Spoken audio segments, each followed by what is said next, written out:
Warahmatullahi wabarakatuh. Yang terhormat Ibu Kepala SMA Negeri 8 Sarolangun, yang saya hormati Bapak Ibu Guru beserta staf tata usaha yang berkenan hadir pada hari ini.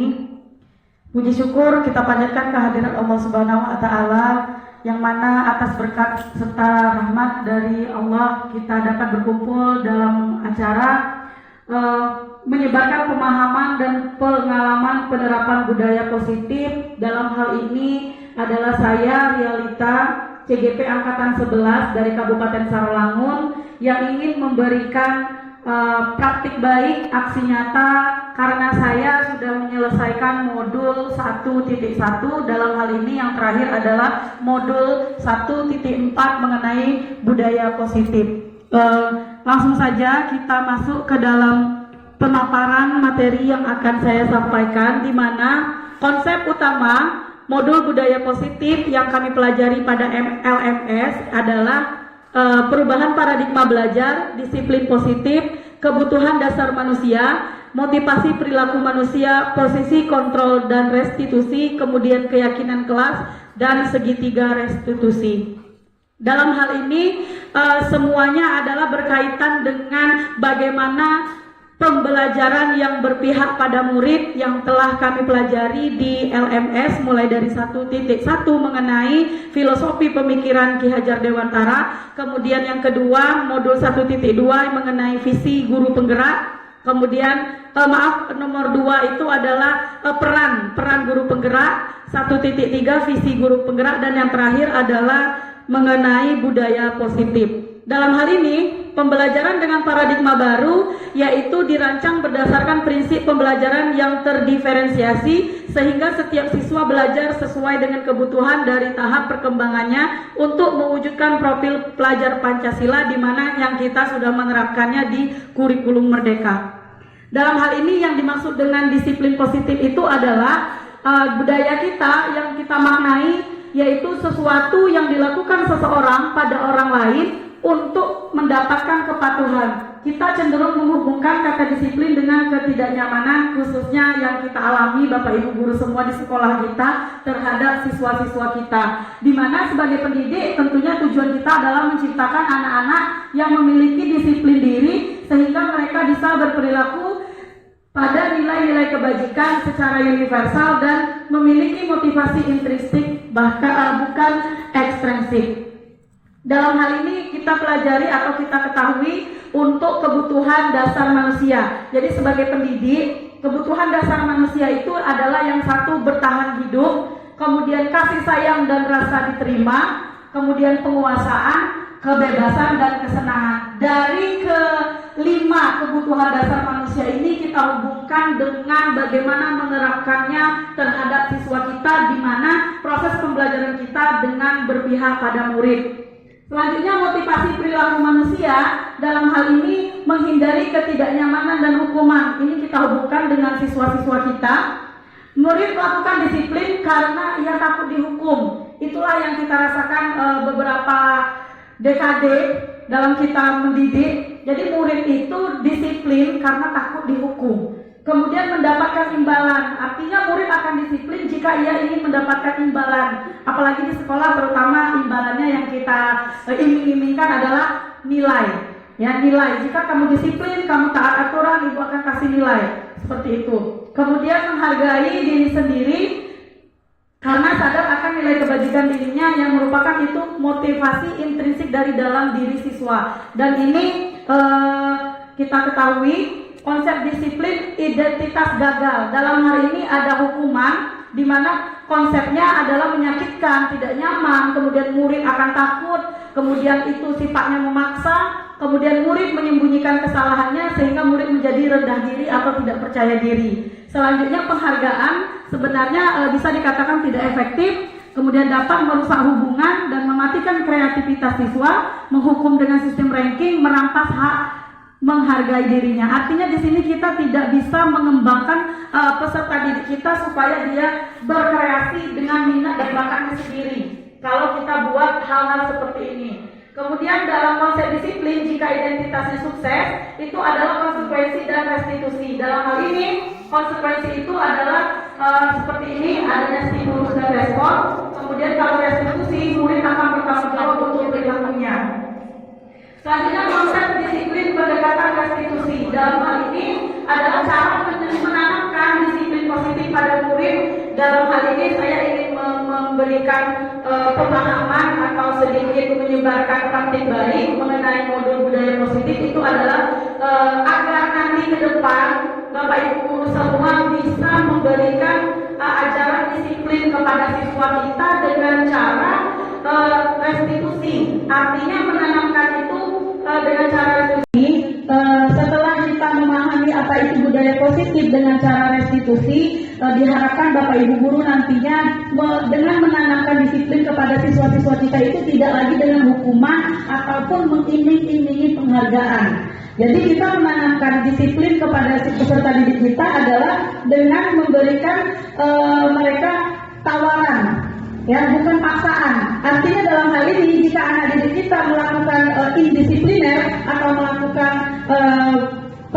melanggar peraturan, kita jangan lagi menjudge mereka dengan hukuman. Jadi kita bisa memberikan tawaran atau bukan paksaan. Terlebih mungkin di sini sudah dibuat oleh Ibu Yuli, Ibu Guru BK ya. Jadi jangan hanya Ibu Yuli yang bisa menerapkan seperti itu. Jadi dalam CGP ini untuk menerapkan budaya positif kita diminta untuk membuat murid itu merasa senyaman mungkin agar dia bisa disiplin dengan tanda kutip tidak memberikan hukuman seperti yang sudah kita lakukan. Jadi ini merupakan tujuan dari budaya positif di modul 1.4. Dalam hal ini contohnya perbedaan, contoh kasus siswa sering tidak mengerjakan PR. Jadi kalau kita masih menerapkan hukuman, guru menghukum siswa tersebut hormat bendera selama 10 menit. Kemudian guru marah dan murid menjadi takut. Itu kan yang sering kita lakukan.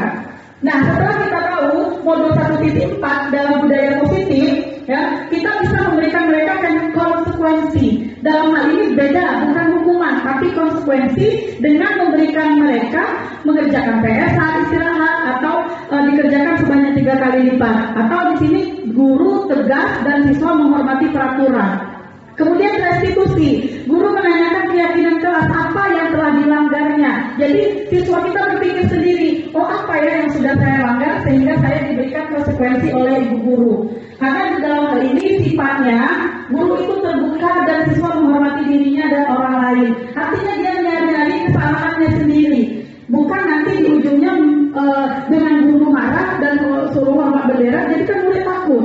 Tapi itu tidak bisa kita buat dengan seperti itu murid kita akan jelas seperti itu. Tidak, mereka akan mengulanginya lagi. Percayalah, karena kita sudah mengalaminya, mereka akan mengulanginya lagi. Karena dalam hal ini kita sebagai pendidik diharapkan bisa memiliki 5 posisi kontrol restitusi. Dalam hal ini yang pertama sebagai penghukum, artinya di sini penghukum itu masih bisa dimasukkan, tapi jangan terlalu diterapkan seperti itu. Kemudian pembuat rasa bersalah, kemudian kita bisa menjadi teman terhadap anak murid kita, kemudian kita pemantau, dan yang terakhir adalah manajer terhadap murid kita. Contoh penerapan 5 posisi kontrol, kasusnya siswa tidak memakai atribut lengkap. Jadi dalam hal ini contoh, kalau kita dalam posisi penghukum, kita patuhi aturan sekolah lalu berdiri di depan barisan. Kan itu seperti itu, kita sering menghukum siswa kita jika dia melakukan atau melanggar peraturan. Nah dalam hal ini posisi kontrolnya contohnya seperti ini. Kalau posisi kontrol yang kedua, pembuat rasa bersalah, kita dalam hal ini berapa kali ibu guru harus memberitahu kamu, ibu kecewa sama kamu. Itu konteks posisi kontrol kita sebagai pembuat rasa bersalah. Kemudian kalau kita dalam hal ini posisi kita sebagai teman, kita akan memberikan anak itu, ayolah yang tertib, buat ibu bangga, kali ini tidak apa-apa salah, jangan diulangi ya nak. Mungkin seperti itu bisa kita terapkan posisi kita terhadap anak jika melakukan pelanggaran disiplin. Kemudian kalau posisi kita sebagai pemantau, kamu sudah melanggar, apa peraturan dan konsekuensinya? Kita menanyakan ke anak itu dan mereka akan menyadarinya apa yang telah dia lakukan. dengan mengingat keyakinan kelas yang sudah kita buat. Kemudian posisi kita sebagai manajer. Apakah kamu tahu kesalahanmu? Kira-kira bagaimana kamu akan memperbaiki kesalahan ini? Jadi dari dua posisi pemantau dan manajer, kita itu mengembalikan kesalahan mereka ke mereka sendiri untuk mencari konsekuensinya, untuk mencari apa yang harus diperbaiki dari kesalahan mereka. Nah, dalam hal ini khusus kemarin kita tahunya keyakinan kelas ini hanya disusun oleh wali kelas. Setiap baru masuk kelas, ajaran baru, wali kelas akan membuat keyakinan kelas yang ditempel di kelas agar tidak dilanggar oleh anggota kelasnya. Tapi dalam hal ini budaya positif agar kita bisa menerapkan disiplin kepada siswa kita, semua mata pelajaran itu sudah harus membuat keyakinan kelas. Artinya kita mata pelajaran saat masuk ke kelas kita sudah punya kesepakatan kepada siswa kita, ya, keyakinan kelas. Dalam hal ini mengapa keyakinan kelas? Mengapa tidak peraturan kelas saja? Karena dalam hal ini kalau peraturan itu kita yang buat, mereka yang mematuhi. Tapi kalau keyakinan itu atas dasar kesepakatan bersama antara kita dan siswa. Jadi mereka yang membuat kesepakatan, kita sepakat dan sama-sama sepakat, itulah keyakinan kelas berdasarkan kesepakatan, bukan peraturan. Kalau peraturan kita yang buat, mereka harus mematuhi. Tapi kalau keyakinan atau kesepakatan, kita sama-sama menyepakatinya. Contohnya mungkin di sini kesepakatan kelas 10B yang saya ambil dari internet, guru bersama siswa membuat keyakinan kelas. Dalam hal ini apa-apa saja keyakinan kelas, misalnya tidak boleh menggunakan handphone di dalam kelas saat belajar, atau melepaskan sepatu saat di dalam kelas seperti itu, atau tidak boleh ribut, atau tidak boleh keluar masuk kelas saat guru di dalam kelas. Mungkin itu salah satu contoh kesepakatan kelas yang bisa kita buat. Nah, dalam hal ini bagaimana pembentukan keyakinan kelas? Ya jelas harus lebih abstrak dari peraturan. Ya, kemudian berupa pernyataan yang universal dibuat dalam bentuk positif. Artinya di sini Bapak Ibu saya mendapatkan satu pengajaran dari PP untuk dalam membuat peraturan kelas, keyakinan kelas itu dilarang merupakan kalimat atau kata negatif. Jadi habis ini kita buat keyakinan atau kesepakatan kelas itu jangan ada kata dilarang. Misalnya dilarang membuang sampah di dalam kelas, itu dilarang itu merupakan kata negatif. Jadi dalam hal ini dalam bentuk positif, kata-kata yang positif. Contohnya seperti apa? Ada yang bisa mencontohkan? Misalnya dilarang membuang sampah, kita ganti dengan kata atau kalimat yang lebih positif. Buanglah sampah pada tempatnya. Itu merupakan kalimat positif. Jadi kalau kalimat negatif, dalam hal ini kata dilarang, jangan, itu masih dalam kategori negatif. Jadi bisa kita ubah dalam hal-hal atau kata-kata yang bersifat positif. Buanglah sampah pada tempatnya, kan lebih positif. Seperti itu. Kemudian sesuai dengan kondisi kelas agar mudah diterapkan. Semua warga kelas atau sekolah dilibatkan untuk membuatnya. Mungkin Bapak Ibu guru Bapak Ibu wali kelas sudah membuat kesepakatan kelas ya, sudah ditempel. Nah, habis ini kita guru mapel juga kita buat agar nanti kita juga punya keyakinan kelas dalam belajar dalam mapel kita. Selanjutnya di sini kami disuruh atau ditugaskan untuk mengerjakan segitiga restitusi. Jadi Bapak Ibu bukan hanya CGT, saya harapkan Bapak Ibu semua bisa menerapkan segitiga restitusi dalam menyelesaikan kasus-kasus siswa kita yang melanggar peraturan tadi atau yang tidak disiplin. Dengan satu, menstabilkan identitas. Kita semua akan melakukan hal terbaik yang bisa kita lakukan. Jadi nanti dari beberapa kasus yang kita temui, kita menyelesaikannya dengan cara mengerjakan atau dengan mengikuti langkah-langkah segitiga restitusi. Yang pertama kita menstabilkan identitas, yang kedua validasi tindakan yang salah, kemudian yang ketiga menanyakan keyakinan kelas. Nah, di sini saya sudah menerapkan segitiga restitusi. Contoh saya ambil di sini adalah kasus Sasta tidak mengerjakan PR. Jadi di sini sudah saya upload, silakan dilihat di YouTube berikut. Ya, itu ada alamatnya. Dalam hal ini saya dengan Sasta itu menerapkan segitiga restitusi dengan yang pertama menstabilkan identitas. Jadi di situ saya menanyakan Sasta, Sasta secara lembut gitu ya, secara lembut kepada Sasta. Sasta, kenapa kamu tidak mengerjakan mengerjakan tugas yang sudah ibu berikan? Nah, anak itu akan menjawab ada alasannya. Jadi anak itu nanti pasti akan menjawab alasannya bermacam-macam. Jadi Sasta menjawab alasannya mengantuk. Saya tidak mengerjakannya Bu, saya mengantuk di kelas. Nah, di sini itu masuk bagian dari menstabilkan identitas. Kita stabilkan dulu identitas peserta didik kita itu, kenapa dia melanggar, kenapa dia membuat hal itu. Nah, setelah itu baru kita validasi tindakan yang salah. Kita tanya, kira-kira tindakan Sasta salah atau tidak? Iya Bu, salah. Saya tidak mengerjakan tugas. Nah, kita tanya, jadi kamu tahu kan kalau kamu melanggar kesalahan, kamu melakukan kesalahan? Iya Bu, saya tahu saya melakukan kesalahan. Itu adalah langkah yang kita validasi tindakan dia yang salah. Selanjutnya kita menanyakan keyakinan kelas. Sasta, setelah kamu tahu kamu melakukan kesalahan, kira-kira solusi apa yang bisa kamu berikan kepada ibu untuk menyelesaikan permasalahan kamu itu? Jadi kita tanya ke siswa kita solusinya, dia yang mencari solusinya, jangan kita. Itu tadi yang disebut dengan kesepakatan atau keyakinan kelas. Jadi dia nanti akan menjawab. Memang sih jawaban siswa kita kan nanti beragam, tapi kita lempar ke mereka untuk mencari solusinya. Jangan kita yang memberikan solusi, karena kalau kita yang memberikan solusi itu peraturan namanya. Dia harus mematuhi solusi kita. Tapi dalam segitiga restitusi kita akan memberikan mereka kesempatan untuk mencari solusi dalam penyelesaian masalahnya. Nah, ini Bapak Ibu silakan mohon di like, subscribe-nya, ya, komentar juga di channel YouTube saya yang sudah mengupload tugas mengenai penerapan segitiga restitusi. Di situ ada 2 kasus. Yang pertama kasus Sasta tidak mengerjakan tugas. Yang kedua kasus Raka tidak memakai sepatu saat belajar setelah sholat zuhur. Kan banyak tuh karena kita menerapkan sholat zuhur, anak-anak kita setelah sholat zuhur tuh tidak ada lagi yang pakai sepatu saat pelajaran sudah masuk. Itu kan merupakan suatu pelanggaran, yang bisa dikatakan pelanggaran. Nah, sekian dulu penyampaian materi modul 1.4 mengenai pemahaman budaya positif dari LMS dalam pendidikan guru penggerak angkatan 11 ini.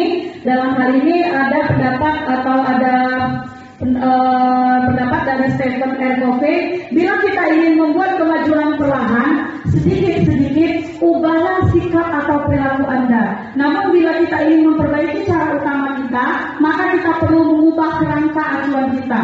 Ubahlah bagaimana Anda melihat dunia, bagaimana Anda berpikir tentang manusia, ubahlah paradigma Anda, skema pemahaman dan penjelasan aspek-aspek tertentu tentang realitas. Jadi intinya kita harus mengubah segala sesuatu itu dimulai dari diri kita dulu. Perlahan-lahan, sedikit-sedikit, tapi kita punya paradigma yang harus kita ubah.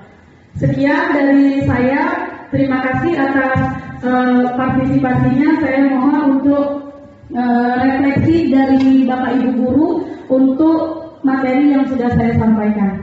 Untuk umpan balik dan refleksinya. Sekarang. Iya. Berdiri Pak, biar nampak. Assalamualaikum warahmatullahi wabarakatuh. Ini satu hal yang menarik menurut saya untuk dibahas atau direfleksikan mengenai restitusi. Ya, restitusi. Sebenarnya kalau kita yang kita bahas di sini, semenjak sekolah ini berdiri itu sebenarnya sudah diterapkan, dan sayangnya beberapa tahun belakangan hal itu hilang. Apa yang saya katakan seperti itu, kegiatan seperti ini, pemahaman terhadap siswa itu sebenarnya sudah dilakukan global oleh sekolah kita ini, dan sekarang hilang. Apa itu? Yaitu apel pagi. Nah, kita sementara semuanya diminta untuk datang pagi, melaksanakan tugas sebagai seorang guru piket. Sementara hal itu tidak kita terapkan, budaya etika anak-anak gitu loh. Nah, yang secara global, kalau secara global ini menurut saya sudah bisa kita kembalikan lagi. Nah, otomatis guru-guru kelas, wali kelas, guru mata pelajaran akan terbantu. Restitusi ini kan memberikan pemahaman kepada siswa tanpa membuat suatu hukuman, meminta anak untuk mengikuti peraturan, kan seperti itu. Nah, jadi sebenarnya saya rasa bisa kalau kita mengembangkan budaya positif ini, coba kita kembalikan lagi budaya kita yang sudah lama terbangun dan hilang. Seperti itu ya. Itu aja, terima kasih. Wassalamualaikum warahmatullahi wabarakatuh. Waalaikumsalam warahmatullahi wabarakatuh. Terima kasih kepada Pak Afdal Payasega. Ya baiklah, di sini untuk penerapan segitiga restitusi, di sini saya menyebarkan praktik baik, artinya pemahaman mengenai bagaimana langkah-langkah dalam menerapkan segitiga restitusi ini. Untuk lebih jelasnya silakan tadi tonton di YouTube bagaimana di situ ada skenario-nya, tahap demi tahap. Yang pertama menstabilkan identitas, validitas tindakan yang salah, kemudian menanyakan keyakinan.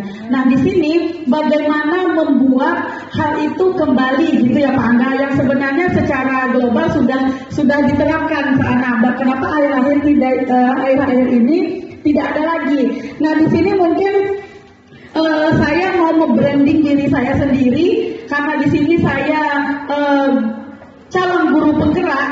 Artinya tugas saya adalah menggerakkan yang tadi sudah diam, yang kemarin sudah bergerak kemudian diam, dan di sini saya sekarang mengikuti PGP, saya guru penggerak, calon guru penggerak, artinya tergerak, bergerak dan menggerakkan. Jadi dalam hal ini dengan adanya saya bergerak, saya harap bisa menggerakkan rekan-rekan semua untuk kembali mendisiplinkan hal-hal yang tadi sudah mungkin tidak dilaksanakan lagi. Tapi dengan tanda kutip, dalam hal ini saya tidak bisa bergerak sendiri. Artinya saya di sini mohon atau meminta semua rekan-rekan untuk berkolaborasi dan bekerja sama supaya kita dapat menghidupkan lagi hal-hal yang positif yang telah ada di sekolah kita.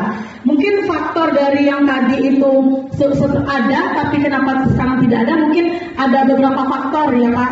Misalnya kegiatan kita di sekolah yang secara beruntun itu banyak, misalnya. Kemudian ada lagi hal-hal dari kegiatan-kegiatan sekolah lah intinya Pak Angga.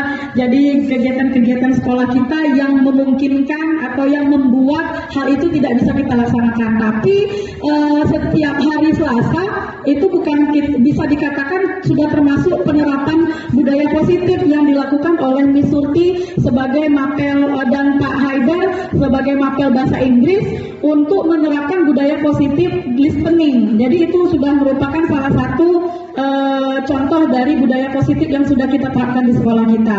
Untuk masalah apel pagi dan sebagainya, itu saya rasa nanti kita diskusikan lagi secara bekerja sama, berkolaborasi antara ibu kepala sekolah dan seluruh warga sekolah.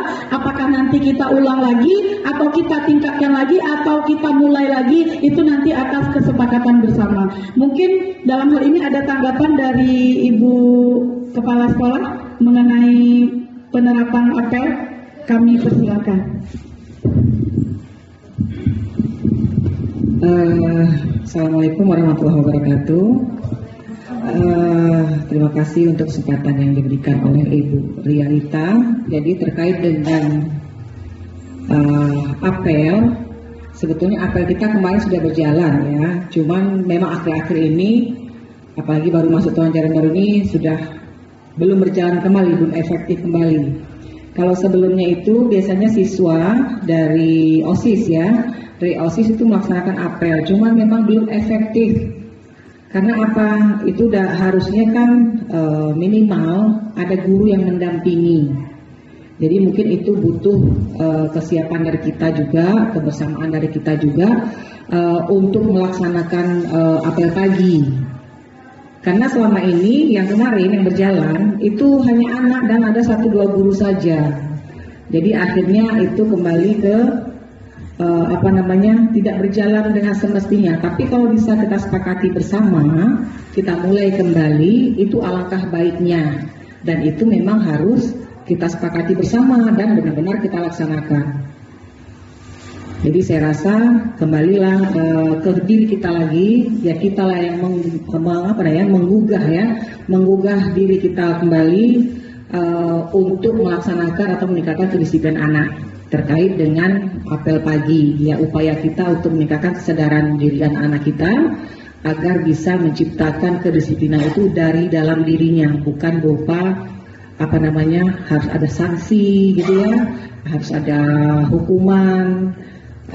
Bagaimana caranya supaya anak ini timbul kesadarannya, oh berarti harus disiplin kembali gitu kan, harus disiplin dari dalam dirinya, dan itu juga tidak bisa kita harapkan hanya dari siswa, dari kita juga harus. Jadi dimulai dari kita semuanya, baru kita bisa mengarahkan siswa kita. Dan karena kita adalah contoh ya, role model yang memang nyata nampak di depan siswa ya, jadi mereka mencontoh apa yang kita lakukan. Jadi kembali ke kita semuanya, saya harapkan juga dengan adanya Ibu Lia sebagai guru penggerak ya, itu juga bisa bersama-sama nantinya kita, ya komandonya lah ada yang menggerakkan misalnya. Jadi yang kita bersama-sama, mudah-mudahan dengan kegiatan ini bisa kita merubah hal-hal yang tadinya tidak baik atau kurang pas, kita rubah bersama-sama. Kalau saya pribadi itu sangat senang sekali ya. Jadi kita banyak dapatkan ilmu baru lagi, karena kita sebagai guru kan tidak mungkin stuck pada satu tempat. Ya kita harus terus belajar. Jadi setiap ada kesalahan kita lihat, kemudian apa yang harus kita perbaiki supaya kedepannya bisa lebih baik lagi. Jadi saya rasa itu yang bisa saya sampaikan. Mudah-mudahan nanti setelah ini kita lihat kembali, kemudian apalagi nanti kita menjelang 17 Agustus ini kan masih banyak kegiatan. Nah setelah ini mungkin kita buat lagi lah. Yang sudah berjalan sekarang kan bahasa Inggris ya, bahasa Inggris sudah jalan itu setiap Selasa pagi. Ya mungkin ada nanti dari apel lain yang mau melaksanakan kegiatan apel paginya berupa bentuk apa, silakan. Atau mungkin kita laksanakan kembali seperti yang kelas literasi pagi ya, itu juga kita jalankan. Jadi itu dengan kebersamaan kita, kesepakatan kita bersama, dan saya rasa kita pasti bisa. Ya, kita bersama-sama, kalau kita bersama-sama berupaya, itu akan bisa terlaksana. Jadi itu yang bisa saya sampaikan. Terima kasih waktunya kepada Ibu Lia. Saya akhiri. Wassalamualaikum warahmatullahi wabarakatuh. Baiklah, terima kasih Ibu Kepala Sekolah. Sekali lagi saya ucapkan terima kasih kepada Bapak Ibu Guru, rekan sejawat yang sudah bersedia berpartisipasi dalam berbagi praktik baik untuk penerapan modul 1.4 budaya positif dari pendidikan guru penggerak yang sedang saya jalankan pada angkatan 11 ini. Sekali lagi jika ada kesalahan saya mohon maaf, saya akhiri. Wassalamualaikum warahmatullahi wabarakatuh.